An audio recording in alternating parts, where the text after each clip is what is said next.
welcome back to the Automata and Formal Languages video lectures. This is actually the first video lecture that I am posting for this class, and the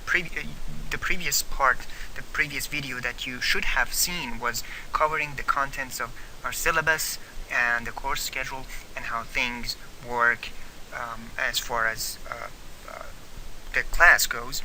And now we're going to start talking about this class and what we will be studying as in terms of mathematical requirements.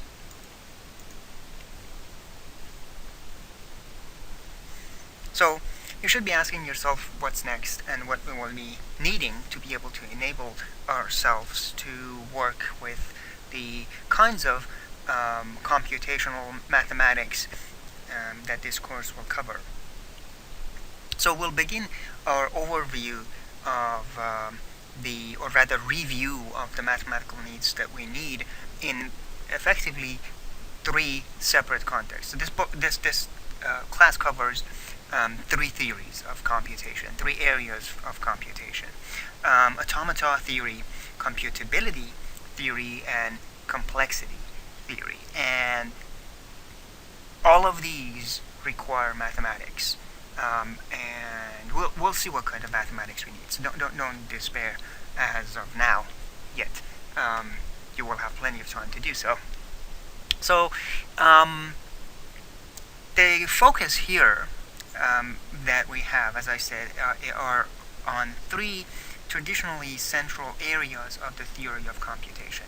Effectively, the theory of automata, the theory of computability, and the theory of complexity. What links these three theories together is around the centralized question: what are the fundamental capabilities and the fundamental limitations of computers? This question is basically a very old question, rather, and it dates back to 1930s when mathematical logicians first began to explore the meaning of computation. What does it mean to be able to compute something? And our technological advances since that time have greatly increased our ability to perform a lot of different computational tasks. And the problem of what is the capabilities and limitations of a computer has now come into the world of practical concerns rather than purely theoretical perspectives. In each of these three areas of complexity, computability, and the theory of automata, this question is interpreted differently. And so when we look at each of those areas, the central question is the limitations of our computational mechanisms. But looking at each of them, each of these areas would try to address this question in a different format, and these three are effectively connected to each other. For us to be able to kind of get a nice sense of what's going on, we're going to cover the interpretation that we have from the question of limitation and capabilities of computation, from complexity back to computability and back into the automata theory. So we cover. I will explain these in this reverse order, but throughout the course we go in the forward order. We first need to formalize what automata is, look at its computational powers and limitations. From then we will be able to formalize a theory for computability, and then from that point we can investigate problems of complexity. So let's first look at the complexity theory and see what this complexity theory entails. Effectively, if you look at problems that you can solve algorithmically, or rather by computers, they are different in that some of these problems are easy, some of these problems are hard. For example, if you look at the sorting problem, it's actually a rather easy problem because there's an algorithmic mechanism, although a complex algorithm, but it can still solve this problem rather easily. Any simple computer can perform this, the sorting problem. Quickly. If you compare this with the scheduling problem will is effectively a hard problem, in that even for a small set of schedules, for example, scheduling different classes in a university, under a small number of constraints, namely 2 classes should not happen at the same location at the same time, you will require a massive computational need, a massive computational architecture to be able to handle this problem for you. So,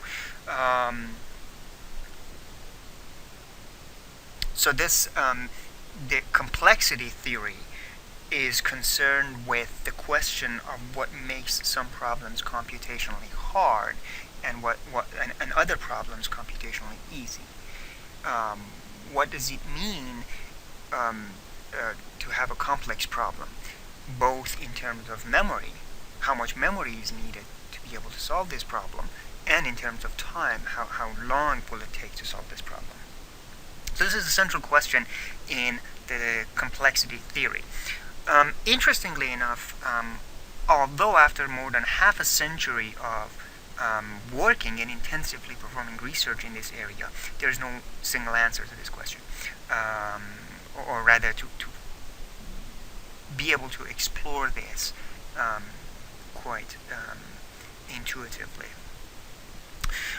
But in an important achievement within the context of complexity theory, researchers have now designed a scheme, a really nice way of combining sets of problems into groups or into categories of problems that are solvable within a polynomial time, and then problems that require more than a polynomial time to solve, and then the problems that, to find the solution to them, you require polynomial or even more than polynomial complexity.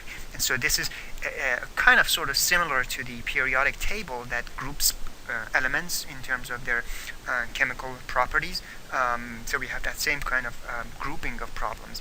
And later on, towards the end of the semester, we'll see, for example, classes of P complete problems, NP complete problems, and hard problems, and so on and so forth. And we'll talk about those.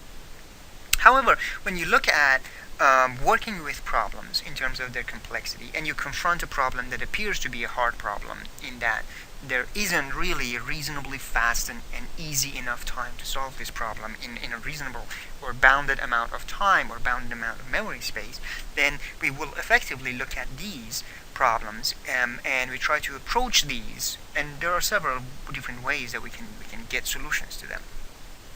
One of the first things that you might want to consider when you confront a problem that appears to be computationally hard is by understanding which aspect of this problem is it that makes it difficult. So what is at the heart and the root of its difficulty? And if you look at this, you may be able to alter the problem slightly and to make it solvable more easily. That's one of the first things that you may be able to do when you encounter a computationally hard problem.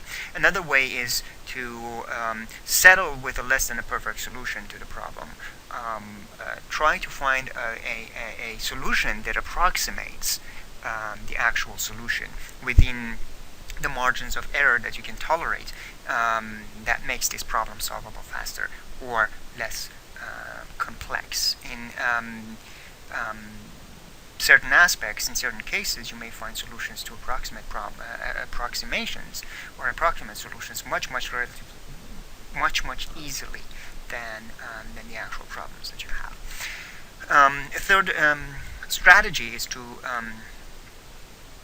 basically try to look at this problem and see under what circumstances this problem becomes computationally hard. Some of the problems that you may encounter may be computationally difficult under a certain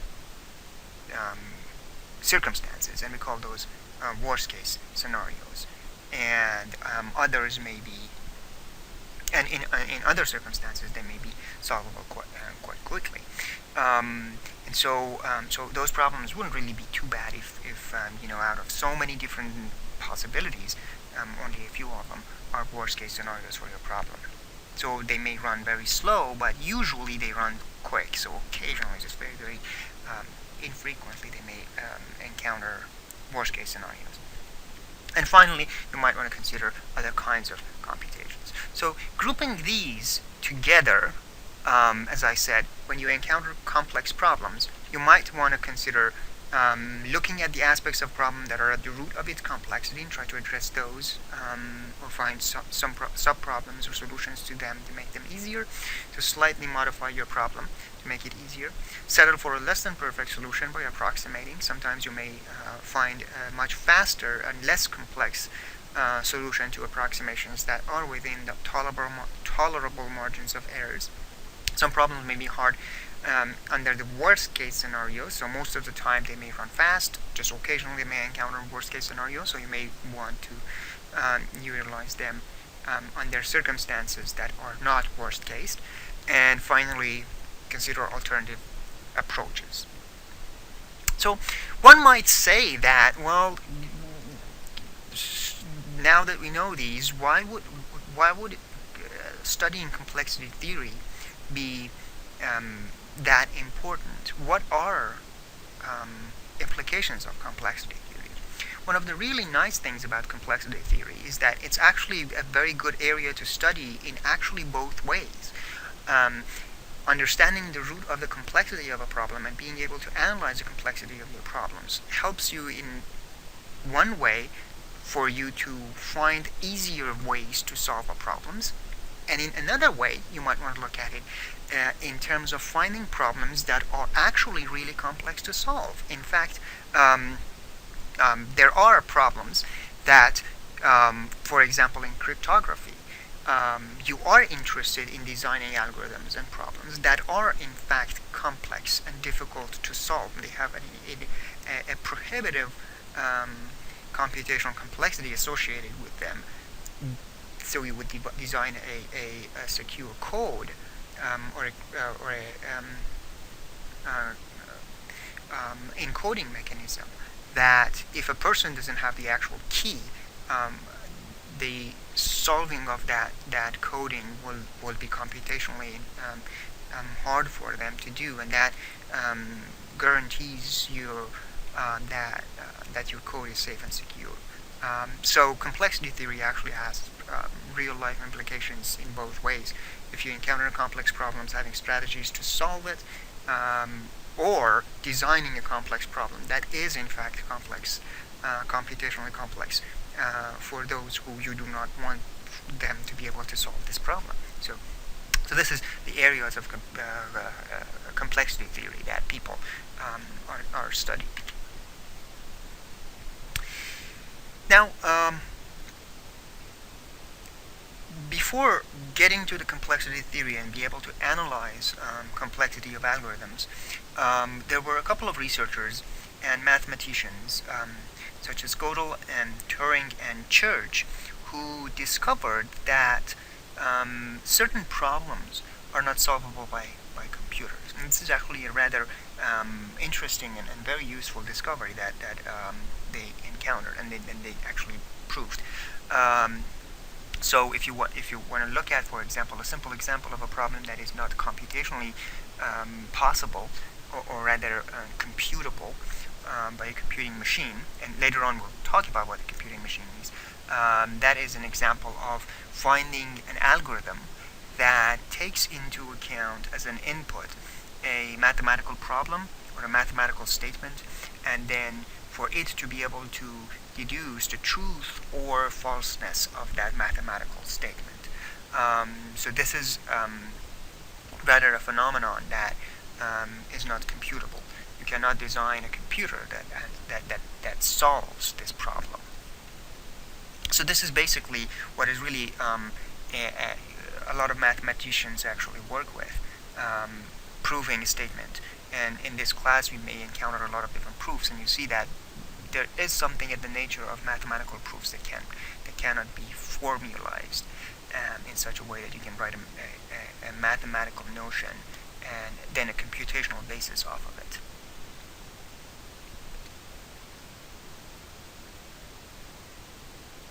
So among the profound results of this development, there were effectively, by looking at what can not be done computationally, these mathematicians designed models that does actually perform the computational that are needed, and these eventually led into the development and constructions of actual computers. So the theories of complexity and computability, you can see that there is an interwoven kind of pattern between the two. So problems that are hard inherently, you would think that they would be more difficult to compute, and vice versa. So these two theories are kind of sort of related with each other.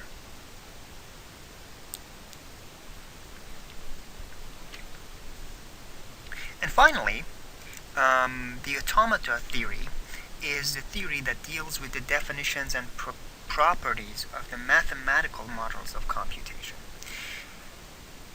And now you can see that based on what has become of the computability theory, or being able to mathematically decide whether a problem is computable or not, it needs some more basic blocks, and those basic blocks will be, and effectively are, the blocks that are built within the theory of automata.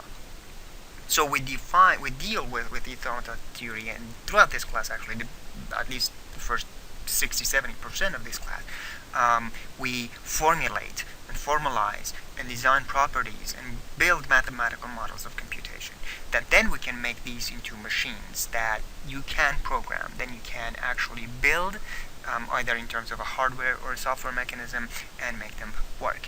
One of these models is called finite automaton. Finite automaton is, or an alternative terminology for it that may be more familiar to you, is finite state machines. These are the computing devices, computing machineries that are limited in terms of the amount of memory and control structure that they have, but these are actually rather quite powerful devices.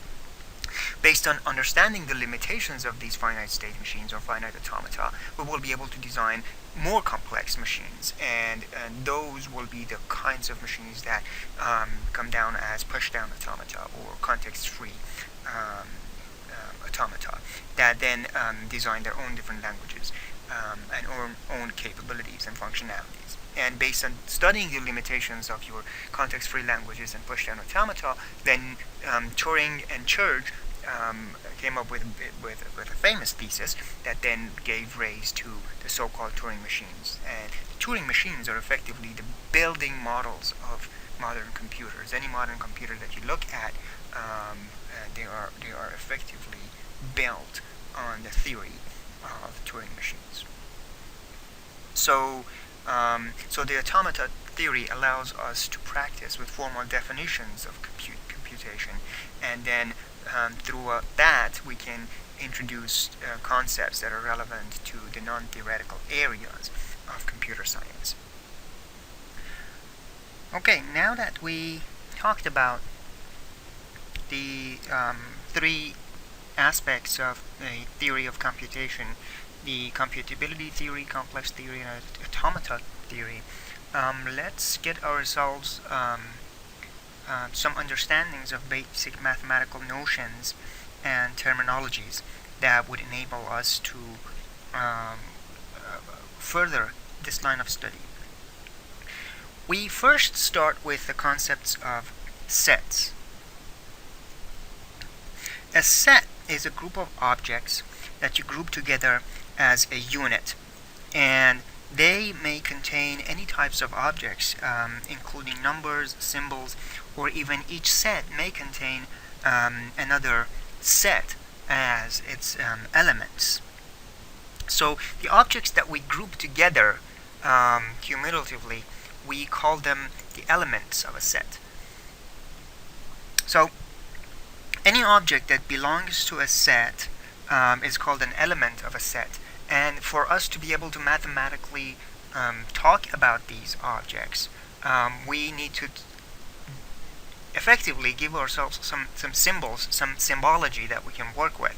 So the symbol, like kind of curly E, it means effectively, if you want to think about it in terms of the terminologies, it translates to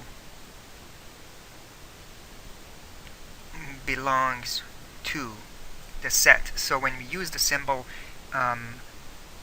E in this case, or actually from this point on I'll call it belongs to symbol, it specifies that an object is a member of a set.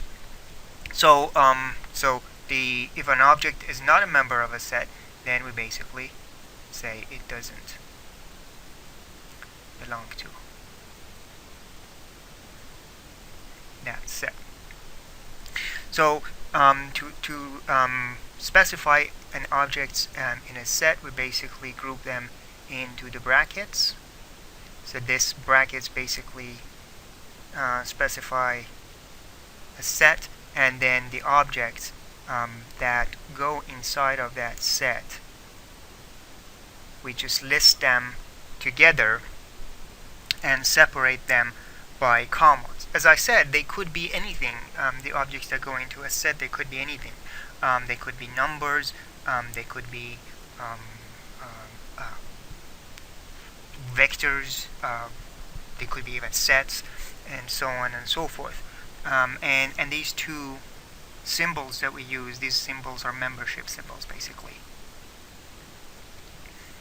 So if you wanted to specify whether a member is a member of a set, an element is a member of a set or not, then you use these two symbols. So for example, let's take a look at an example. So let's suppose that as an example, I'm going to use the set A to be equal to numbers 1, 7, and 15. Right? So if you look at this set, then I could say number 1 belongs to set A, which is true, and number 8 does not belong to set A, which is true. On the other hand, this statement 15 does not belong to set A, this is a false statement. And so is this statement. These two statements are false. And this is how I write them if I were to write them and talk about these mathematically. So you will see these membership elements a lot from this point on.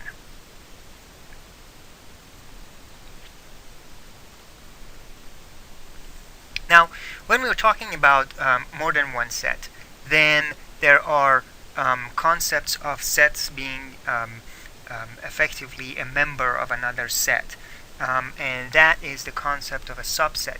So if you have two sets, for example, set A is, let's say, numbers 1, 3, 5, 7, and 9, and set B being the set of numbers 3, 7, and 9, then we denote the subset, or rather set B being a subset of A with this subset symbol. So in this case I say B is a subset of A. Notice that the subset also has a little line underneath it, which basically includes the case that B is also equal to A. So if B is equal to A, so or let's say that we have a set C, which is like 3, 7, and 9, right? So now set C is equal to set B, right? Which means that effectively C is also a subset of B. So this line that we denote at the bottom of the subset symbol, it basically specifies that it also includes the case that one of the sets is also equal to the other set. We say a set is a proper subset of the other set if it is it is a subset, but not necessarily the equal. So for example, in this case, B is a subset of A, but C effectively is a subset equal B. So the notation for a proper subset is just the subset element, or if we wanted to just specify it, some books basically draw a line. So we say that C is a subset of B, but it's not equal to B. Just draw it a little bit more clear. So a proper set it's a subset, but it's not necessarily equal to B. That's the notion of just a proper subset. One of the things that you need to know about sets is that repetition in sets doesn't matter. So in sets, if you have repeated items,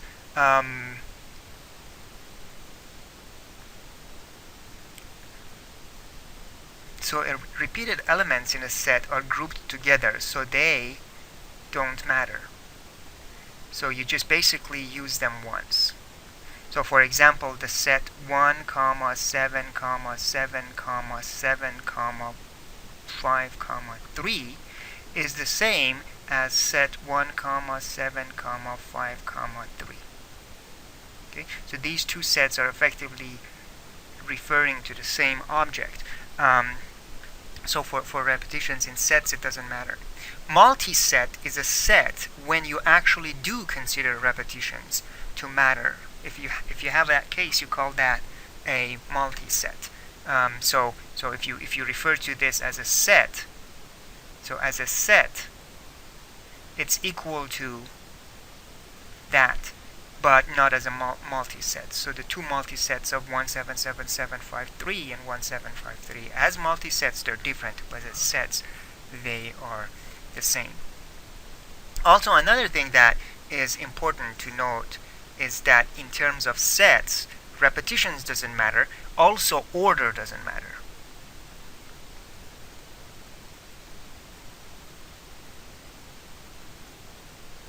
So two sets 1, 7, 5 is the same as set 7, 1, 5, and is the same as set 5, 1, 7, is the same as set 1, 5, 7, and so forth. So order in sets also does not matter, but the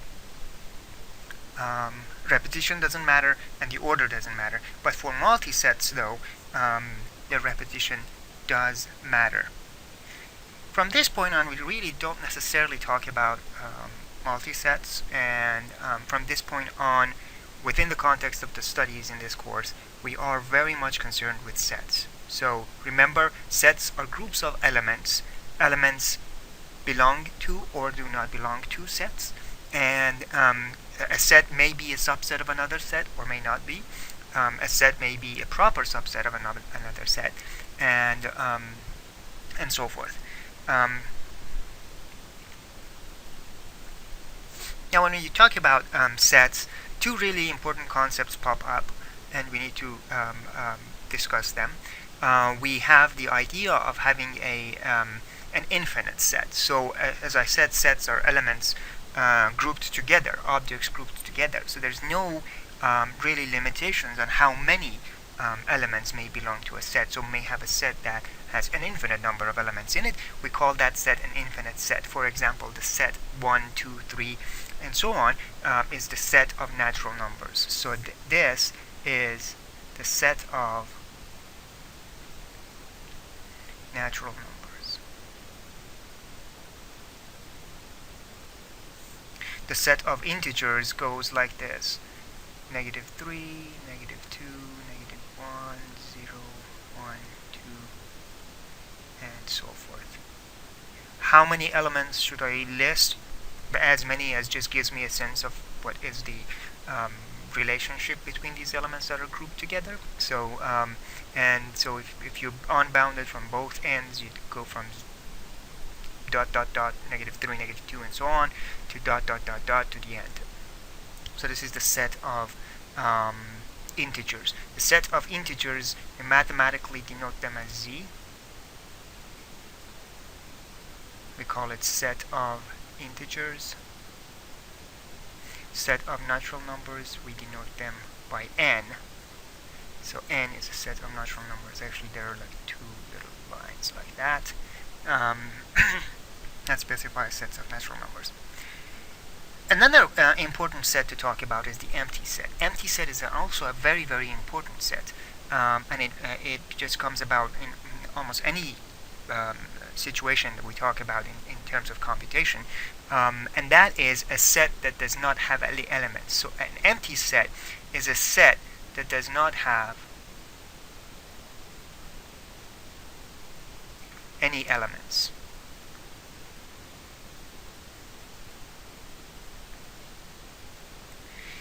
Since it's a very important set, we have a special symbol for it. Phi, the Greek letter phi, is the symbol for an empty set. Also, you can symbolically represent an empty set with just two brackets, two curly braces, right, one after another. This also specifies an empty set. However, note, important, this is not empty set. Okay, so you need to be very, very careful when you talk about empty set. Empty set is just this symbol phi or two curly braces just like that. This is not the empty set. Actually, what this is a set containing the empty set as its only element. Okay, so you need to be very, very careful when you talk about empty set. So if on a question or an assignment or something, or if you just write something like this and you think that this is an empty set, then that would be wrong. However, this is the bracket phi is actually a valid set. It is still a set. Remember, it is a still is a set. Okay, it's just not the empty set. It's a set of one element who is empty set. So it's the set of empty set. So be very careful about this notation. Also, a couple of other sets that are also important or kinds of sets are a set of that is made of only one element. We saw one example of a singleton set was the set of empty set, and also a set that is composed of two elements. We call that an unordered set. So singleton set is a set with one element. Actually, let me just write 1 so that you don't think it's just number 1. So with only one element, you call it a singleton set. So for example, the set A is a singleton, set 1 is a singleton, set 3 is a singleton, set 5 is a singleton, set of set 1, 7, 5 is a singleton. So all of these are examples of singletons, right? All of these are singletons. If you have a set that's composed of two elements, such as A comma B or Z comma 1, U comma set 1, 2, 3, right?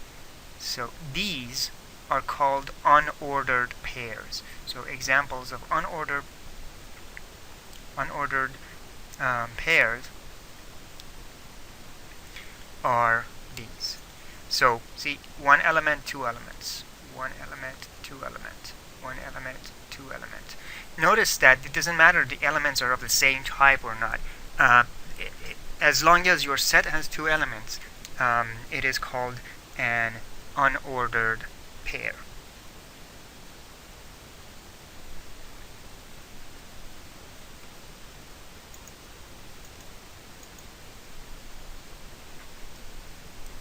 All right. Now that we talked about sets, there are a couple of mathematical notations that become really, really handy when we want to talk about sets. And these, we call them quantifiers. There are three essentially important quantifiers that we are interested in. I'm actually interested in defining them for you. And as we go along in this course, occasionally I might write these some mathematical statements using these quantifiers. So it'd be helpful if you understand what I mean. And essentially don't freak out when you see like a backwards, an upside down A or a backwards E. When I'm talking about sets, when I'm talking about elements, there are sometimes, for example, let's talk about natural numbers, set of natural numbers. So I've got set of natural numbers, and so one way to talk about this is to say something like this: set is curly brace 1, 2, 3, 4, 5, and so forth. Right?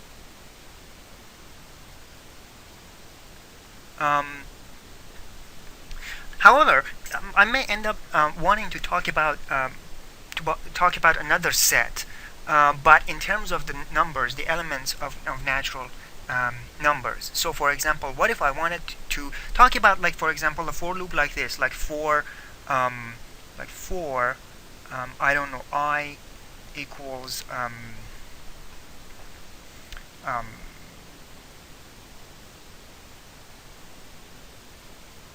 let's say something like this: I equals 1, and then I greater than, say, -1, I plus plus. So if you look at this statement effectively in C++, is basically an infinite loop, and I want to basically go from 1 to infinity, one at a time. So I'm enumerating and I'm going around all these elements of I, and notice that this is my my stop condition, so it never will be met. So I'm going to be always greater than -1, so I'm just going to always run this loop. But what this means for me is actually for every element in the natural numbers, do something, right? So in a computer language, I would write it something like this: for I equal 1 to infinity. As long as it is positive, run it. So how would I specify this? How would I talk about this mathematically? I use the universal quantifier, and this universal quantifier translates into for all, right? So when I wanted to talk about a number that is a member of the natural numbers, I can quantify that. If I'm wanting to talk about every element in the natural number set, I say for all elements in the natural number. How do I say it? I would say, for example, for all I in the natural numbers, right? So if you see something like this, this means that in English, for all i's, okay, in the set of natural numbers.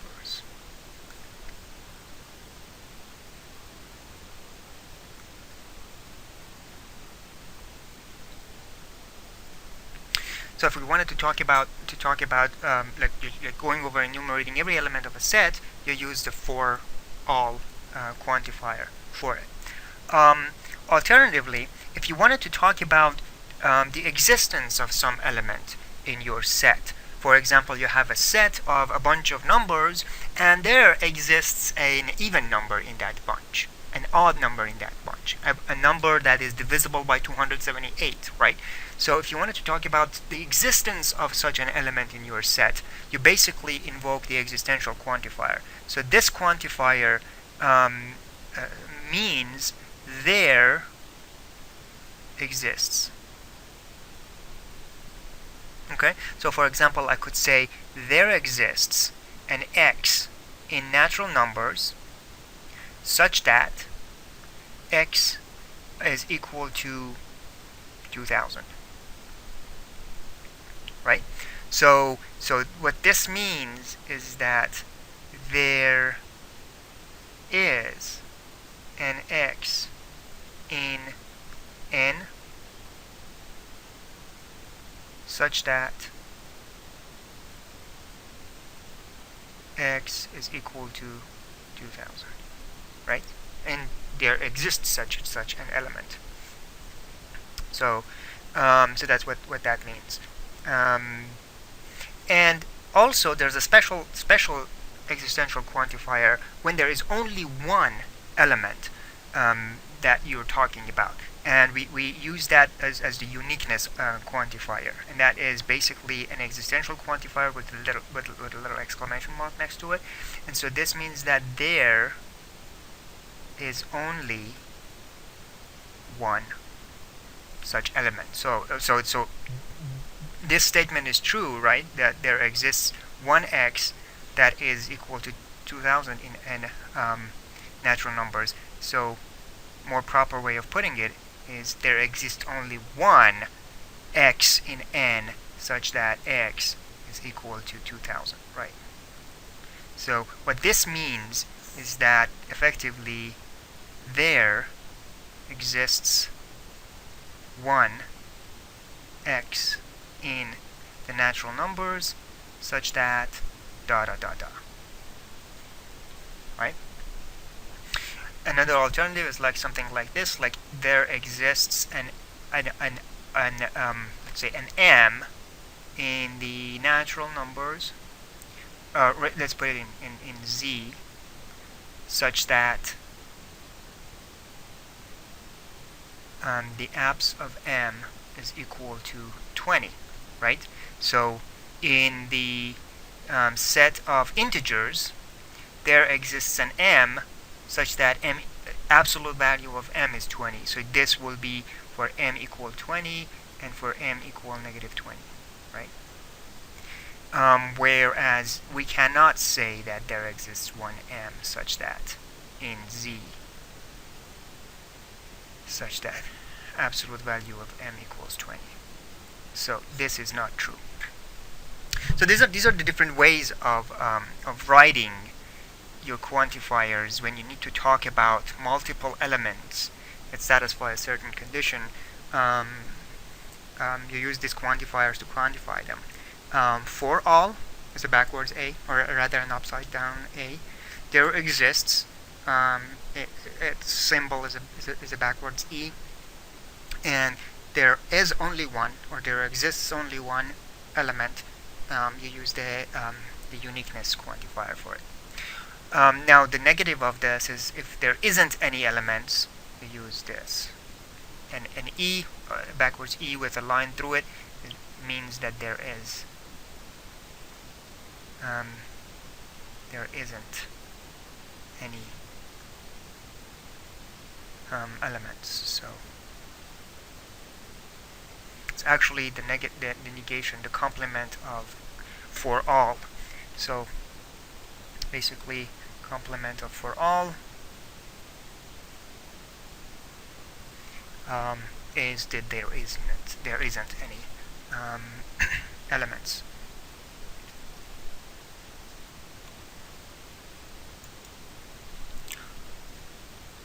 Alright, now that we talked about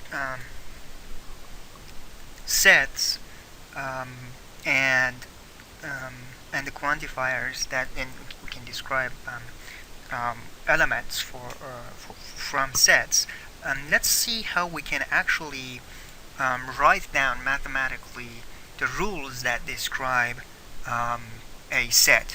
In order for us to do that, what we're going to do is we are going to basically, in the brackets, write down the rules. So we say the set of elements such that some rule about the element. Right?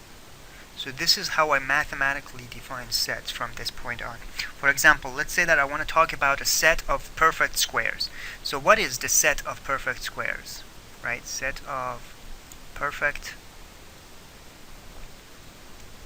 squares. Okay? How do you write that? set of perfect squares, I write it like this: set of an element m such that m equals let's say I raised to the power 2, comma, for some, or for all I belonging to set of natural numbers, right?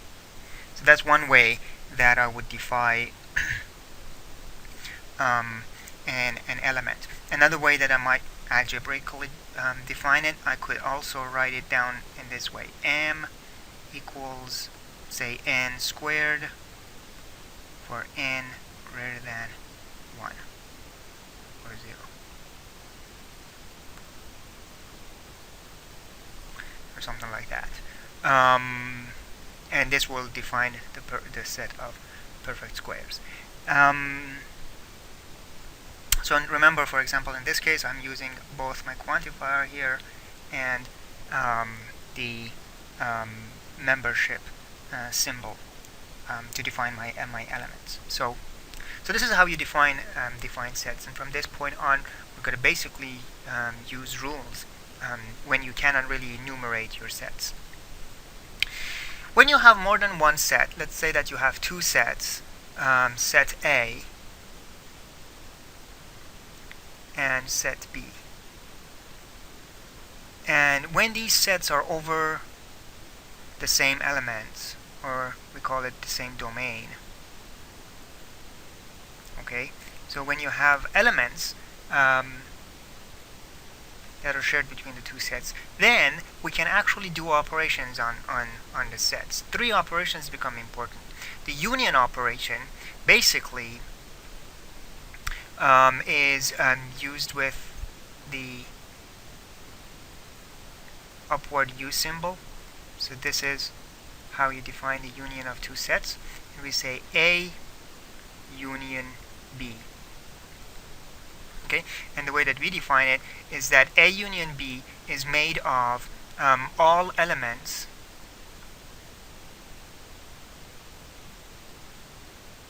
that belong to A or B, right? So the set A union B is equal to the set of element n, such that n belongs to A or n belongs to B.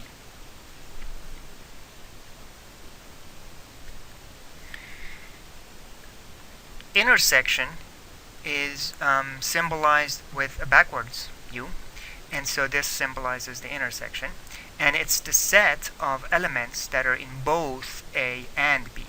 So A union B is the set of all elements such that n belongs to A and n belongs to B.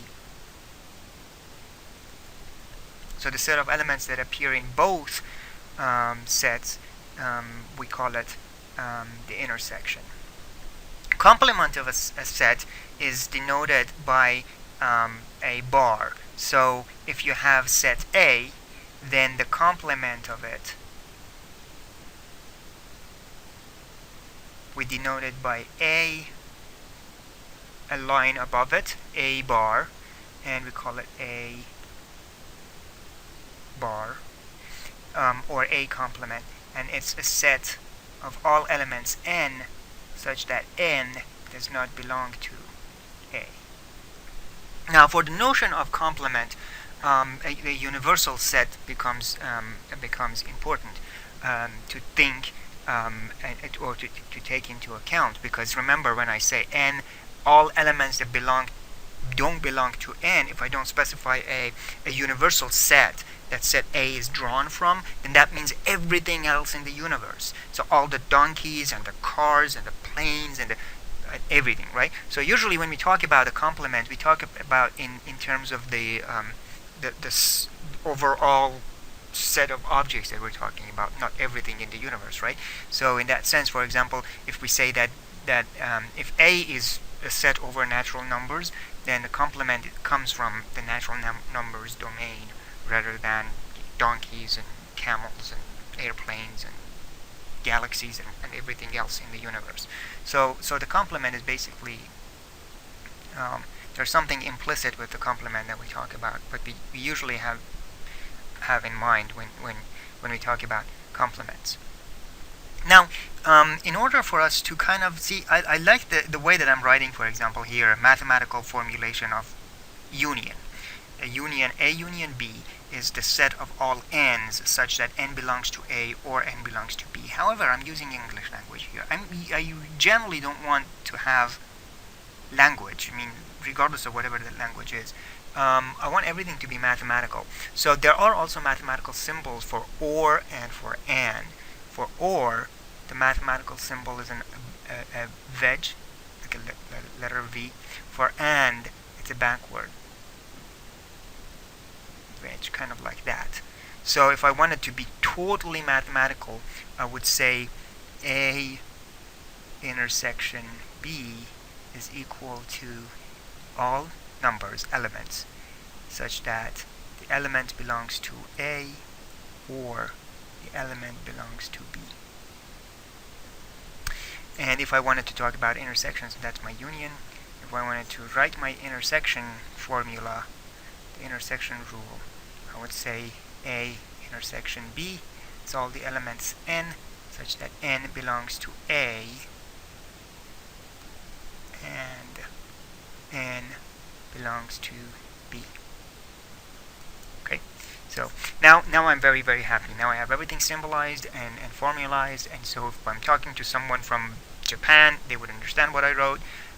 Someone from Iran, they would understand what I wrote. Someone from Belgium would understand what I wrote, because now I'm very much mathematically sound. Okay, so we talked about sets and how you write them, how you combine them, how you work with them. However, in mathematics, and a lot of times when we talk about complicated situations, drawing pictures would help us really understand what's going on with the problems that we are working with. So pictures usually clarify concepts. For set, we use a special type of diagram called a Venn diagram.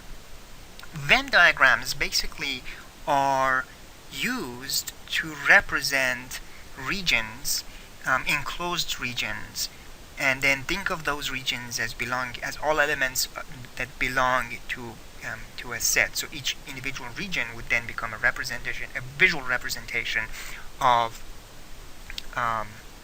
elements in a set. So, for example, let's talk about people in Victoria. So, or rather, let's talk about people in. I like this idea. Let's do something like this. Let's talk about people living in Victoria. So I would say that a circle is a set of, like, set A, and then I say set A is equal to M, such that M lives in Victoria. Then let's say talk about a set B. So set B is set of all elements n. N is UHV student. Right? Okay. So if I draw that, then pictorially I could say something like this. Then B, set B, will be all the people who are UHV student. Now, see, B has some sort of overlap with A, because some people who live in Victoria are also UHV students, but not all UHV students live in Victoria. Some UHV students live in Houston areas, for example, in Sugar Land, in Cinco Ranch, and so on and so forth.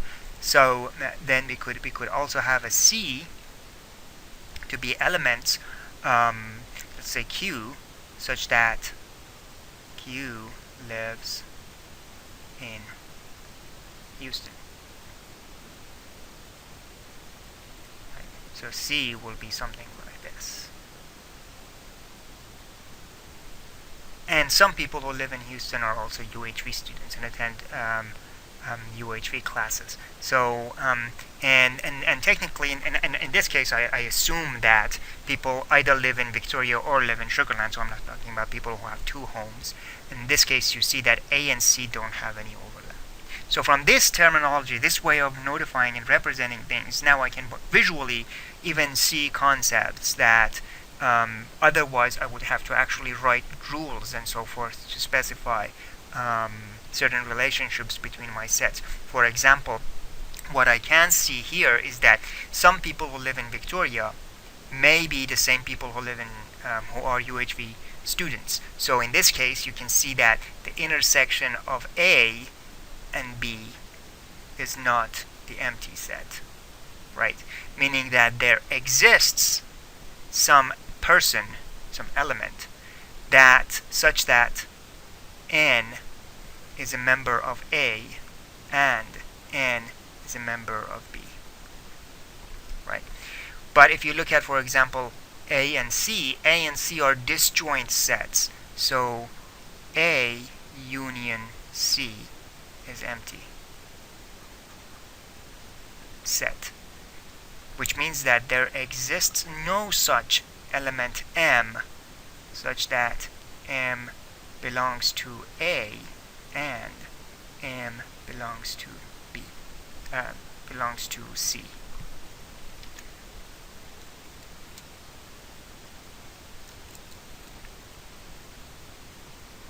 Okay, so these two are equivalent concepts. These two are also equivalent concepts. So intersection of two sets is not empty if there exists an element that such that that element belongs to both A and B. And if the intersection of two elements, two sets is empty or empty set, then there is no such M such that M belongs to A and M belongs to C. So we call these disjoint sets.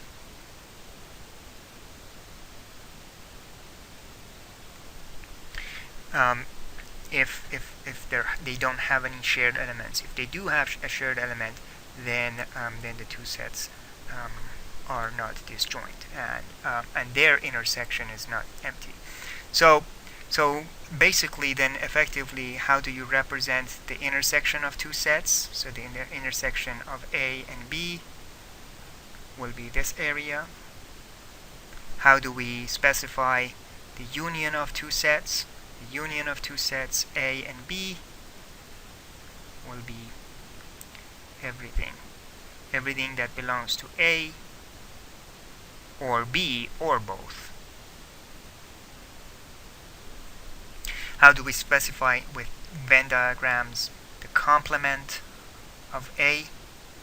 So if this is your universe, the set U, and this is set A, okay, then everything that's not in A, see all these that are not in A,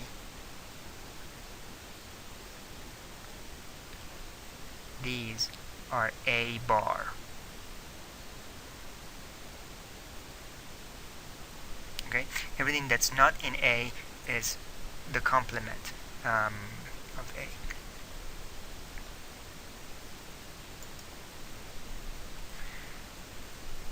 Before I wrap up my talk about sets, I'd like to talk about set equality.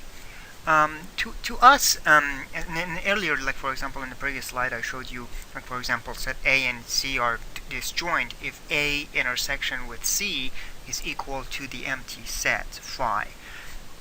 Now, the equality in terms of sets is a little bit of a more of a complicated concept compared to the subset. So remember, we say A is a subset of B is if every member of A is also a member of B.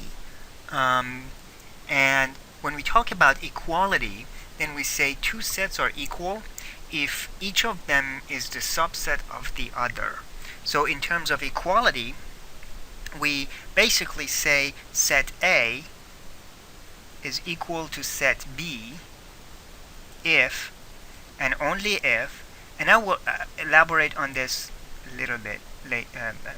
I'll talk about it now, and later we get into the details of it. If and only if A is a subset of B, and B is also a subset of A.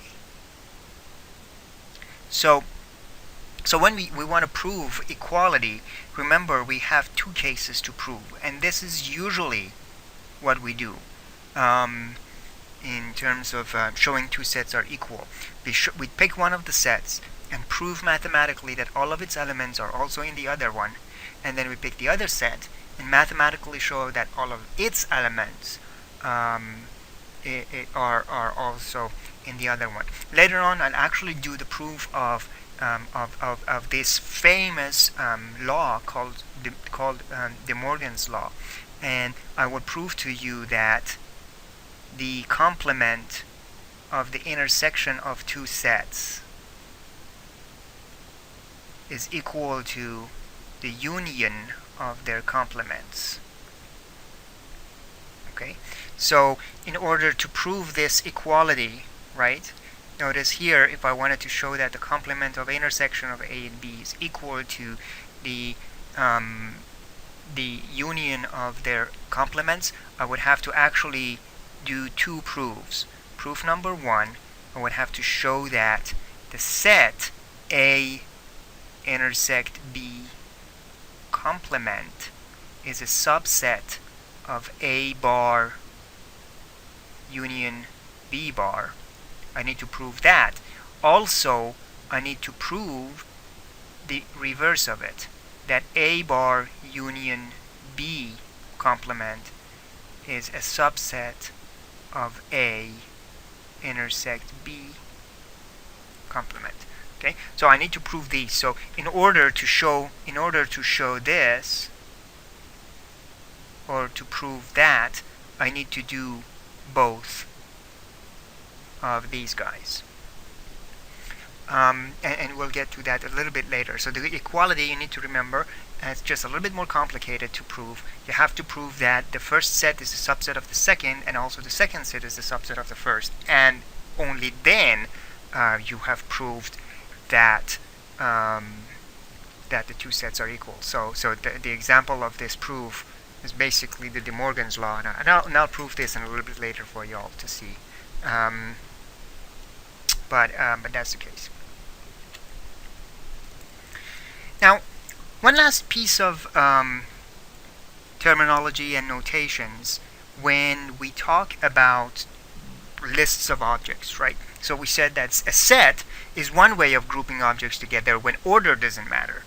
When order doesn't matter, we just group objects into a set, and also repetition, and we call them either an unordered set, or for short, a set of elements of objects. Another way of grouping objects together is group them in such a way that orders do matter. In that case, we call those lists of objects that are in some order, we call them a sequence. So a sequence of objects is a list of items in a specific order. And what we will do is that for sequences, so for sequences we use parentheses for sequences. Also with sequences we call them tuples as well. For sets we use, remember for sets we used curly braces, but for sequences we use parentheses. So for example, 5, 7, 15 in parentheses is a sequence of 5, 7, and 15 exactly in this order. Right? So for sequences, orders do matter. So then 5, 7, 15 is not the same sequence as 7, 5, 15. But for sets, remember, set of 5, 7, 15 was the same as 7, 5, 15, and so forth. So this is the difference between sequences and sets for sets, orders, and repetition for that matter, don't matter. For sequences, orders matter. Also, repetitions matter. So, for example, 5, 7, 7, 15 is not the same as 5, 7, 15. But, again, for sets, 5, 7, 7, 15 was the same as 5, 7, 15. So for sets, order doesn't matter, repetition doesn't matter. For sequences, orders matter, repetitions also matter. Remember, for sets that were made of one element, we call them singletons. For sets that were made of two elements, we call them unordered pairs. For sequences, we call these tuples. So a k-tuple is effectively a k element sequence, right? So a k-tuple is a sequence that's made of k elements. If you have two tuples, we usually call these ordered pairs. So two tuples are also called ordered pairs, and any number of elements that are ordered in a sequence, we call them k-tuples, if k is the number of those elements in the... Now, when we talk about sets or sequences, remember, sets or sequences are groups of objects, and these groups of objects, we didn't really put any restrictions on what they can be. So usually it may happen that you come across sets that are made of other sets, or sets that are made of sequences, or sequences that are made of sets. So they may appear as elements of other items.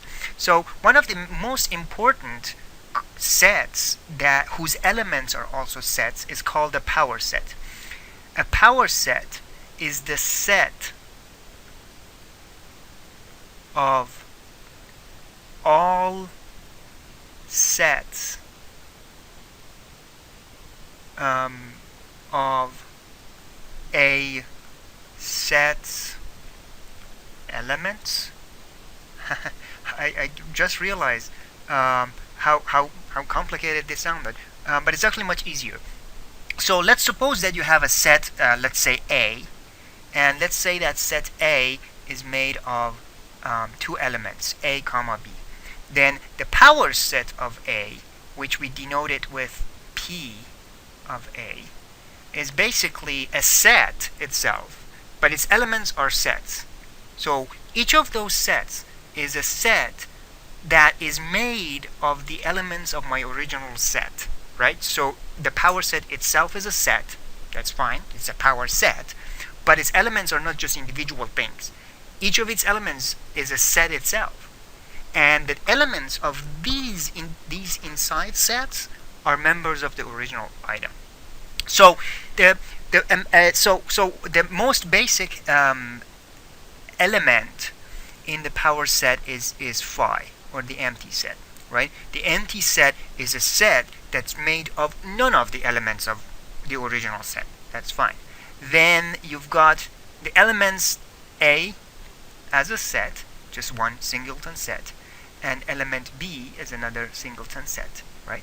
And finally, both elements A and B. Okay, so the power set of A has four elements: the empty set, set of one element, and set that's made of both elements in A, right? So if A had two elements, right, then the power set will have four elements, right? Now let's take a look at another example. Let's say that we have set B, which is made of three numbers, 1, 2, and 3, right? So what is the power set of B? Right? The power set of B is a set whose elements are sets that are built from members of B, right? So empty set is the first one, which is a set that's made of none of the elements of B, which is fine, right? And then the set of the one of each element. So you've got the set 1, the set 2, the set 3, and then sets of 2 elements, right? So we've got the set 1 comma 2, the set 1 comma 3, and the set 2 comma 3, and finally the set of all 3 of them, which is the set 1 comma 2 comma 3. Right? Now let's count. The power set of B has 1, 2, 3, 4, 5, 6, 7, 8. So the power set of B has 8 elements, when B itself had 3 elements. Right? Now you might say, oh, isn't 2 comma 1 also a member of the power set made of 2 elements, number 2 and number 1? That's true, but remember, for the sets I said the order doesn't matter. So set 1 comma 2 and set 2 comma 1 are the same set, and so is 3 comma 1 and 1 comma 3, and 2 comma 3 and 3 comma 2 are the same set, and 1 comma 2 comma 3 is the same set as 3 comma 2 comma 1, or 3 comma 1 comma 2, or any kind of permutation of them. So that's the power set of B, which brings me to a very interesting theorem. And that theorem, which later on, if I get to it, I'll probably prove it by induction when we talk about proof by inductions. Otherwise, I'll just give it to you as an assignment. That if you have, if a set A has n elements or m members, then the power set of A will have 2 to the n members. Okay, so this is a very important theorem for us to kind of remember. So if you have a set that has n elements, let's call it theorem power set. Okay, if you have a set that has n elements, n members, then its power set will have 2 to the n members in itself. This is very important because later on, when we talk about non-deterministic finite automata and deterministic finite automata, we will see that if you have a non-deterministic finite automata with m states, then potentially converting it into a deterministic finite automata will require 2 to the m states, which basically exponentially expands the size of your finite state machine. So that's the concepts of sequences, tuples, and power sets.